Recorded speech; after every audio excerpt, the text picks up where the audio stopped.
Bismillah. Innal hamdalillah nahmaduhu wa nasta'inuhu wa nastaghfiruh wa na'udzu billahi min shururi anfusina wa min sayyiati a'malina. May yahdihillahu fala mudilla lahu wa may yudlil fala hadiya lahu. Ashhadu an la ilaha illallah wahdahu la syarika lahu wa ashhadu anna Muhammadan 'abduhu wa rasuluhu la nabiyya ba'dah. Allahumma salli ala Muhammadin wa ala alihi wa sahbihi wa sallam. Qala Allah Ta'ala, A'udzu billahi minasy syaithanir rajim.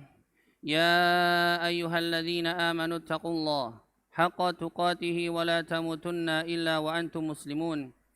Ya ayyuhan nasu u'budu rabbakumul ladzi khalaqakum min nafsin wahidah وخلق منها زوجها وبث منهما رجالا كثيرا ونساء واتقوا الله الذي تساءلون به والأرحام إن الله كان عليكم رقيبا يا أيها الذين آمنوا اتقوا الله وقولوا قولا سديدا يصلح لكم أعمالكم ويغفر لكم ذنوبكم ومن يطع الله ورسوله فقد فاز فوزا عظيما فإن أصدق الحديث كتاب الله وخير الهدى هدى محمد صلى الله عليه وسلم وشر الأمور محدثاتها وكل محدثات بدعة وكل بدعة ضلالة وكل ضلالة في النار. Ma'asyiral muslimin, kaum muslimin yang dirahmati Allah Subhanahu wa taala. Alhamdulillah, pada kesempatan Jumat hari ini Allah masih memberikan limpahan karunia dan rahmat-Nya kepada kita semuanya. Kita semua bisa hadir untuk memenuhi kewajiban kita sebagai seorang muslim, yaitu salat Jumat berjamaah di masjid yang semoga Allah berkahi ini. Dan tentunya puja dan puji syukur kita senantiasa hadirkan kehadirat Allah Subhanahu wa taala atas segala nikmat yang telah Allah berikan kepada kita, nikmat iman, nikmat Islam, serta nikmat-nikmat lainnya yang tidak bisa kita hitung satu persatu. Salawat iring salam semoga Allah senantiasa limpahkan kepada qudwah hasanah kita Nabi Muhammad sallallahu alaihi wasallam. Salawat iring salam semoga Allah limpahkan juga kepada istri-istri beliau, kepada keluarga beliau, kepada sahabat-sahabat beliau yang senantiasa bersama-sama berjuang dengan Nabi sallallahu alaihi wasallam untuk menegakkan kalimat Allah di atas muka bumi ini. Dan juga semoga kita semuanya yang senantiasa istiqomah menjalankan sunnah-sunnahnya akan Allah berikan syafaat di yaumil akhir kelak. Amin amin ya rabbal alamin. Ma'asyiral muslimin, salat Jumat yang dirahmati Allah Subhanahu wa taala. Al-Fakir berwasiat kepada diri khatib pribadi dan juga kepada para jamaah pada umumnya agar senantiasa kita meningkatkan ketakwaan kita kepada Allah Subhanahu wa taala dengan sebenar-benarnya takwa. Mudah-mudahan dengan ketakwaan Allah akan mengampuni dosa-dosa kita dan juga Allah akan memasukkan kita ke dalam surganya. Amin amin ya rabbal alamin. Ma'asyiral muslimin yang dirahmati Allah Subhanahu wa taala. Sesungguhnya setiap manusia berada dalam kerugian kecuali mereka orang-orang yang beriman, yang senantiasa beramal salih, yang senantiasa nasihat menasihati dalam kebenaran dan kesabaran. Allah Subhanahu wa taala berfirman, Bismillahirrahmanirrahim. Wal 'asr. Innal insana lafi khusr illa alladziina amanu wa 'amilus salihati wa tawashaw bil haqq wa tawashaw bis sabr. Senantiasa manusia selalu berada dalam kerugian. Seluruh manusia pada umumnya. Kemudian Allah lanjutkan di ayat berikutnya, kecuali bagi mereka yang beriman. Maka orang-orang beriman ini bukan seperti manusia pada umumnya, tetapi mereka memiliki sesuatu yang khusus, sesuatu hal yang spesial yang Allah berikan karunia kepada mereka. Maka orang-orang beriman ini tidak pantas berada dalam kerugian. Dan mereka yang beriman bukan hanya sekedar iman, tetapi juga mereka yang senantiasa beramal salih dan juga senantiasa menasihati dalam kebenaran dan kesabaran. Ma'asyiral muslimin yang rahmati Allah Subhanahu wa taala. Allah Subhanahu wa taala berfirman di surat Az-Zariyat, "Wa ma khalaqtul jinna wal insa illa liya'budun." Sesungguhnya Allah menciptakan jin dan manusia hanya untuk beribadah kepada Allah Subhanahu wa taala.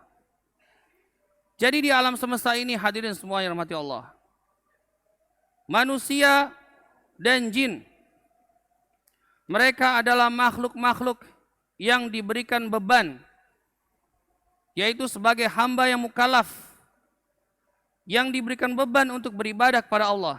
Bukan hanya manusia, tapi bangsa jin juga. Hadirin rahmati Allah,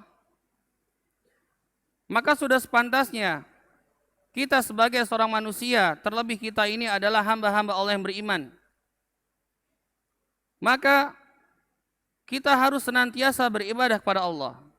Namun hadirin semuanya, ketahuilah bahwa ibadah bukan hanya sebatas ritual-ritual yang pada umumnya sering kita lihat, yaitu sholat, zakat, puasa, haji, sholat sunnah, atau ibadah-ibadah yang lain yang kita ketahui seperti membaca Al-Quran dan sebagainya.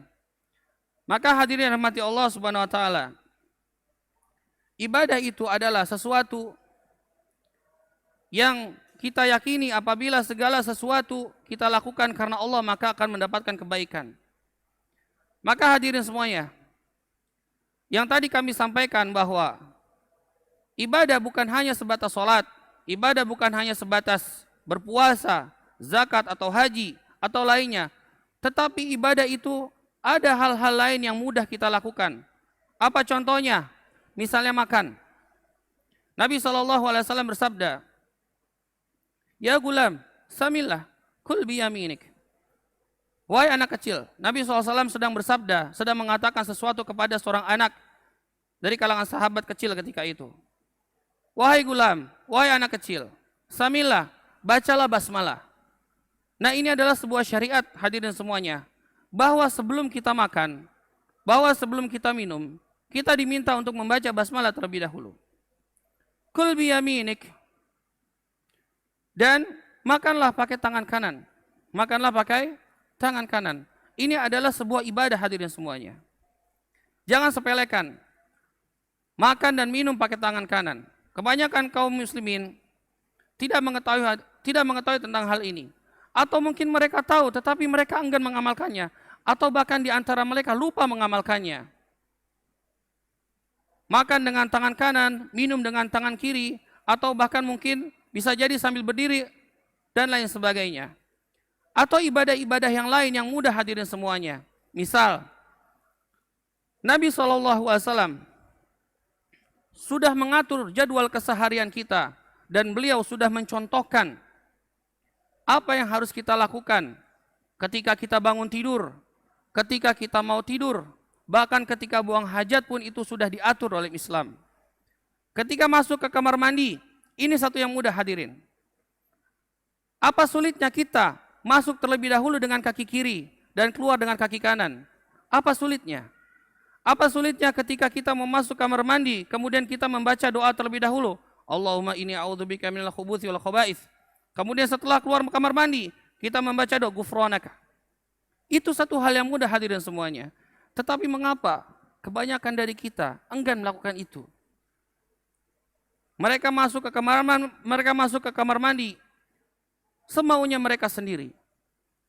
Padahal di kamar mandi itu kita ketahui bahwasanya di situ banyak sekali setan-setan. Makanya Nabi SAW meminta kita untuk meminta perlindungan kepada Allah Subhanahu wa taala dari yang namanya khubuthi wal khaba'ith. Setan perempuan dan setan laki-laki. Hadirin yang mati Allah Subhanahu wa taala. Allah memberikan pedoman dalam khutbatul haji yang di awal kami menyampaikan, fa inna asdaqal hadisi kitabullah. Maka sebaik-baiknya, sebenar-benarnya perkataan itu adalah kalamullah. Kalamullah, Al-Quran menjadi dustur bagi kita. Menjadi pedoman hidup kita. Banyak orang-orang yang mengatakan, saya beriman kepada Allah. Al-Quran adalah pedoman hidup saya, tetapi mereka masih menjadikan hal-hal lain di luar Al-Quran menjadi pedoman hidup mereka. Maka ketahuilah, Al-Quran ini adalah asdaqul hadis. Kitabullah ini adalah sebenar-benarnya perkataannya Allah, firman-Nya Allah, kalamnya Allah. Maka yang mempraktekannya adalah Nabi Muhammad SAW. Yang mempraktekkan, yang menjadikan contoh real dalam kehidupan kita, walaupun kita terpaut jarak yang sangat jauh ribuan tahun dengan Nabi SAW. Tetapi kata Nabi SAW, jangan tinggalkan ini, dua perkara ini, yaitu kitabullah dan sunnahku. Maka sudah sepantasnya dalam seluruh lini kehidupan kita, kita mencontoh Nabi SAW. Ma'asyiral muslimin yang rahmati Allah Subhanahu wa taala. Tadi kita bicara tentang ibadah. Selain ibadah-ibadah, salat, puasa, zakat dan lain sebagainya, juga ada ibadah-ibadah lain. Bahkan senyum dengan saudaranya itu juga ibadah. Termasuk sedekah, sedekah yang mulia. Menyingkirkan duri, menyingkirkan halangan dari jalanan. Semisal ada pohon kelapa jatuh, daun-daunnya, kemudian kita singkirkan dari jalanan karena Allah. Maka kita pun akan mendapatkan kebaikan di situ. Atau contoh lainnya, makan. Hadirin semuanya, apa gunanya makan? Mungkin kebanyakan dari kita hanya untuk menghilangkan rasa lapar. Tetapi ketahuilah hadirin semuanya, bahwa para ulama menjelaskan, fungsinya makan itu adalah agar kita kuat beribadah kepada Allah. Agar jasad kita kuat beribadah kepada Allah. Bukan hanya sekedar memenuhi perut kita yang lapar. Maka selain itu hadirin semuanya, ada sebuah ibadah yang sangat lama dijalani oleh seorang manusia, yaitu pernikahan.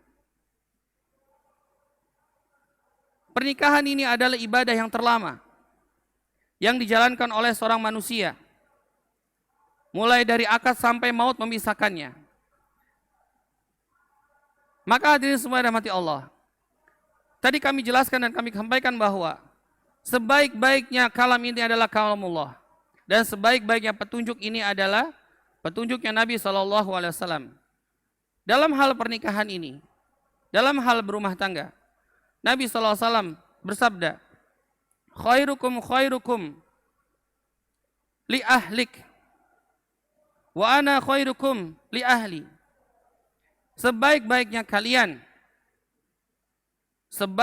kalian adalah orang yang baik kepada keluarganya atau kepada keluargamu, dan aku adalah orang yang paling baik di antara kalian bagi keluargaku. Nabi SAW memberikan contoh kepada kita hadirin semuanya.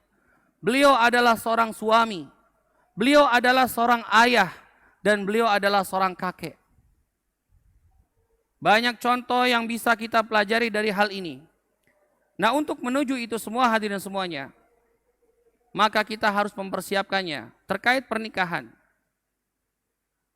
Bukan hanya sekedar modal semangat, tetapi juga ada hal-hal lain yang harus dipersiapkan. Bukan hanya sekedar harta. Nabi SAW pernah bersabda kepada para pemuda, wahai pemuda, menikahlah. Jika kalian tidak mampu, maka berpuasalah. Hadirin, ketahuilah, Nabi SAW mengatakan keluar dari lisan beliau, bukan kepada pemuda yang kaya raya, tidak hadirin semuanya. Tetapi beliau menyampaikan itu kepada ahlu sufah. Ahlu sufah adalah orang-orang yang untuk makan saja susah. Mereka tinggal di belakang Masjid Nabawi, di selasar-selasar belakang Masjid Nabawi ketika itu. Mereka kepanasannya kepanasan, kedinginannya kedinginan. Maka ketika para pemuda ini sudah siap, maka Nabi SAW mengatakan, wahai pemuda, jika di antara kalian sudah siap dan sudah mampu, maka menikahlah. Jika tidak mampu, maka berpuasalah. Hadirin rahmati Allah Subhanahu wa taala. Kata mampu di sini, para ulama menjelaskan bahwa yang akilnya sudah sempurna. Di dalam fikih dijelaskan, akil balik. Sebelum dia balik, nah ini juga menjadi perhatian buat para ayah, buat para kakek, atau buat para orang tua, untuk mendidik anak-anaknya. sebelum mereka balik, maka akilnya harus sudah mampu, harus sudah rusda, harus sudah bisa membedakan mana yang baik, mana yang benar, agar mereka bisa mengelola harta mereka sendiri. Kalau sekarang tidak, hadirin, justru sekali yang pertama itu adalah balik dulu baru akil. Balik dulu. Bagi para laki-laki misalnya, di usia mereka yang mungkin belasan tahun, pemuda, yang pemudinya mungkin ada di antara mereka yang usianya 9 tahun, mereka sudah balik. Tetapi secara akil mereka belum sempurna. Padahal kalau kita melihat para sahabat,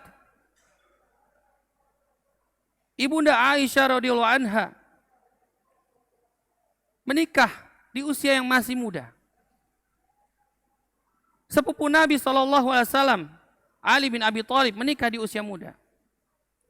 Usama bin Zaid menikah di usia muda.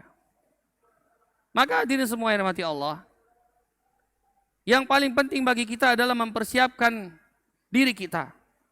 Kalau kita sudah menjadi seorang suami, maka kita pun harus mempersiapkan diri kita. Kalau kita sudah menjadi seorang ayah, maka kita pun harus mempersiapkan diri kita. Dengan apa hadirin semuanya? Dengan ilmu. Maka kalau misalnya ada pemuda atau pemudi yang belum menikah, mereka tetap harus mempersiapkan diri mereka. Mereka tetap harus mengilmui diri mereka. Karena ketika mereka menikah, menjadi suami atau menjadi istri, maka itu pun butuh yang namanya ilmu. Masing-masing punya peran, masing-masing punya tugas tanggung jawab, masing-masing punya hak. Nanti ketika menjadi seorang ayah, menjadi seorang bunda, maka hak-haknya akan bertambah. Tugas-tugasnya akan bertambah. Peran-perannya akan bertambah. Bahkan ketika nanti seorang suami, seorang ayah sudah mempunyai cucu, otomatis dia sudah menjadi kakek. Maka kakek pun punya peran dalam sebuah keluarga. Semuanya sudah dicontohkan oleh Nabi SAW. Maka sebaik-baiknya petunjuk adalah petunjuknya Nabi SAW.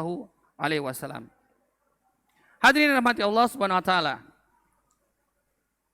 Dalam sebuah pernikahan harus ada yang namanya visi dalam keluarga. Maka visi ini dituangkan di dalam Al-Quran dalam sebuah doa. Rabbana hablana min azwajina wa dzurriyyatina qurrata a'yun waj'alna lil muttaqina imama. Mereka berdoa kepada Allah agar Allah memberikan mereka pasangan-pasangan yang baik dan agar zuriyah mereka menjadi qurrata a'yun. Anak-anak mereka, keturunan-keturunan mereka menjadi qurrata a'yun. Dan waja'alna lil muttaqina imama, dan pemimpinnya orang-orang bertakwa. Maka sebelum menjadi seorang pemimpin harus solih terlebih dahulu, harus solihah terlebih dahulu. Dan Allah sudah memberikan penjelasan bagaimana rumah tangga di dalam Islam. Allah sudah memberikan penjelasan di surah Tahrim dari mulai ayat 10, 11, 12. Bagaimana istrinya Nabi Nuh, istrinya Nabi Lut kafir. Bagaimana istrinya Fir'aun adalah seorang istri yang beriman, dan juga anaknya Imron dan Hana, yaitu Maryam, yang kelak melahirkan seorang nabi bernama Isa ibn Maryam. Maka belajarlah hadirin semuanya dari pedoman kita, yaitu Al-Quran. Maka belajarlah dari contoh-contoh yang sudah diberikan oleh Nabi SAW, dan tentunya juga oleh para ulama-ulama yang solih, ulama-ulama yang senantiasa menegakkan petunjuk-petunjuk Nabi SAW. Hadirin semua yang dirahmati Allah. Dan juga ada sebuah peringatan yang Allah berikan kepada kita, yaitu bagi mereka yang telah menjadi seorang ayah. Allah Subhanahu Wa Taala berfirman, Ya ayyuhalladzina amanu qu anfusakum wa ahlikum naro. Wahai orang-orang beriman, ingat, Allah mengatakan kepada orang-orang beriman. Ibnu Mas'ud radhiyallahu anhu, ketika turun firman Allah dan di dalamnya disebutkan wahai orang-orang beriman, maka beliau sangat mengkhususkan untuk mendengarnya. Maka ini peringatan bagi kita, wahai orang-orang beriman, agar kita senantiasa menjaga keluarga kita dari yang namanya jilatan api neraka. Maka untuk menjaga itu butuh proses, butuh perjuangan. Hadirin semua yang dirahmati Allah, batu permata atau berlian dengan batu bara ini memiliki unsur senyawa yang sama, yaitu karbon, sama-sama terbuat dari karbon. Tapi hadirin semua yang dirahmati Allah, lihat nilai yang diberikan oleh batu bara dengan batu permata ini. Batu permata tidak berada di permukaan bumi, tetapi dia berada di ratusan kilometer di dasar bumi. Artinya, ketika batu tersebut walaupun memiliki unsur kimia yang sama dengan batu bara, satu permata itu memiliki nilai yang luar biasa dibandingkan 1 ton batu bara. Maka bagaimana untuk menjadi itu semua para hadirin semuanya? Maka kita harus melewati proses demi proses, tempaan demi tempaan, ujian demi ujian yang Allah berikan kepada kita. Innal insana khuliqa halu'a, dan Allah menciptakan manusia hakikatnya adalah senantiasa berkeluh kesah. Bahkan kita ini manusia, bukan hanya kita beriman, tetapi kita umumnya manusia, senantiasa berkeluh kesah. Oleh karena yang hadir semuanya, jangan jadikan keluh kesah itu sebuah hambatan. Ketika ujian itu hadir, maka ingatlah prinsip dari ujian itu, la yukallifullahu nafsan.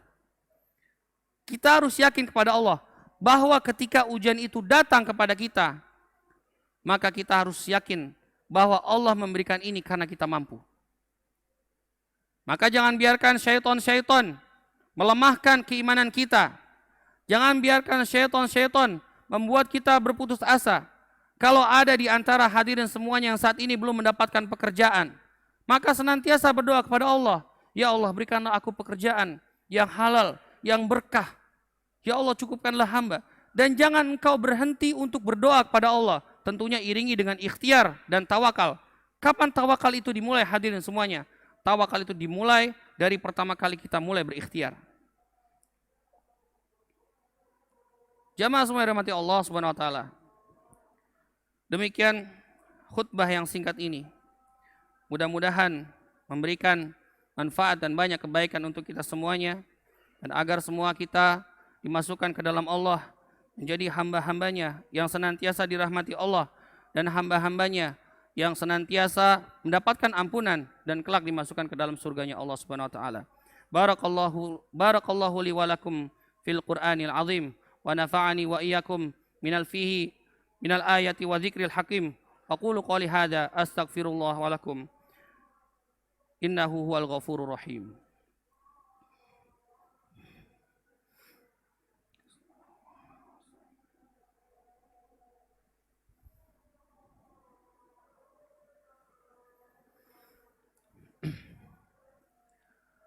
Alhamdulillahi ala ihsanihi wa syukru lahu ala taufiqi wa imtinani. Ashhadu an la ilaha illallah wahdahu la syarikalah, wa ashhadu anna Muhammadan abduhu wa rasuluhu ad-da'i ila ridwani. Allahumma salli ala Muhammadin wa ala alihi wa sahbihi wa salim tasliman katsiran. Amma ba'd. Faya ayyuhal hadirun, ittaqullah haqqa tuqatihi wa la tamutunna illa wa antum muslimun. Qala Allah Ta'ala, Inna Allah wa malaikatahu yusalluna ala nabi, ya ayyuhalladzina amanu sallu alaihi wa sallimu taslima. Allahumma salli ala Muhammad wa ala ali Muhammad, kama sallaita ala Ibrahim wa ala ali Ibrahim, wa barik ala Muhammad wa ala ali Muhammad, kama barakta ala Ibrahim wa ala ali Ibrahim, innaka Hamidum Majid. Allahumma ighfir muslimina wal muslimat, mu'minina wal mu'minat al-ahya'i minhum wal amwat. Rabbana hab lana min azwajina wa dhurriyyatina qurrata a'yun waj'alna lil muttaqina imama. Rabbana atina fid dunya hasanah wa fil akhirati hasanah wa qina adzaban nar. Ibadallah, innallaha ya'muru bil 'adli wa ihsan wa ita'i dzil qurba wa yanha 'anil fahsya'i wal munkari wal baghi. Ya'idzukum la'allakum tadhakkarun. Wadhkurullaha واذكروا الله العظيم يذكركم واشكروه على نعمه يزدكم ولذكر الله أكبر. Allahu